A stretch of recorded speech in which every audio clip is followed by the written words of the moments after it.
अभ्यास 5033 80 शब्द प्रति मिनट। यस। उपाध्यक्ष महोदय, वर्तमान वित्त अधिनियम सदन के सामने प्रस्तुत है। इस बिल पर मुझे बोलने के लिए आपने समय दिया, इसके लिए मैं आपका आभारी हूँ।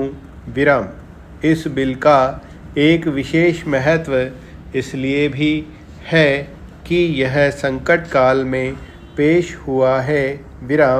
चीन ने हमारे देश पर हमला किया, देश पर संकट आया, राष्ट्र को चुनौती मिली और इस चुनौती को हम सब ने स्वीकार किया, जिसके लिए पैसे की आवश्यकता हुई। इसको वित्त मंत्री ने बड़ी कुशलता से देश के अंदर और देश के बाहर से जुटाया। इस बिल का महत्व इसलिए भी है कि हमारी पंचवर्षीय योजना के मध्य में ही यह बिल आया है। देश में बड़ी बड़ी योजनाएं अभी अधूरी हैं, जिनका पूरा होना देश के लिए बड़ा आवश्यक है। इसके लिए भी बहुत बड़ी धनराशि चाहिए। देश पर संकट आया और देश जागा, कोने कोने से लोगों ने पैसा और सोना दिया और अपने लड़के तक फौज में दिए। इस देश में किसानों और गरीबों का जो वर्ग है, उसने भी दिल खोलकर इसमें सहयोग दिया।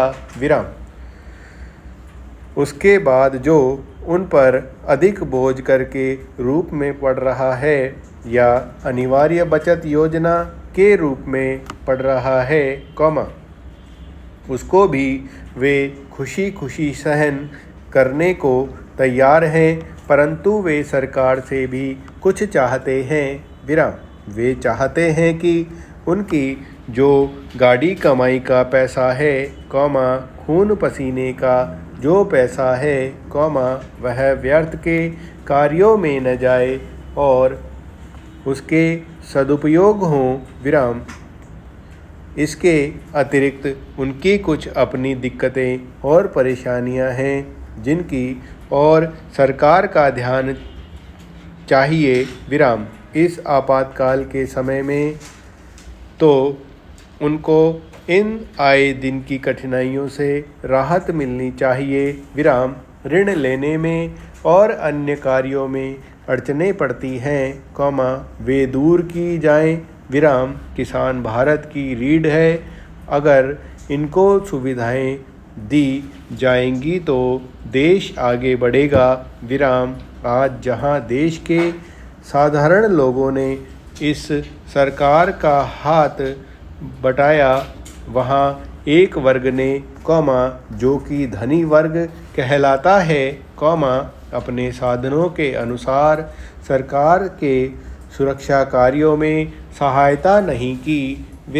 मैं यह नहीं कहता कि उन्होंने बिल्कुल सहायता नहीं की, लेकिन अपनी स्थिति के अनुसार सहायता नहीं की।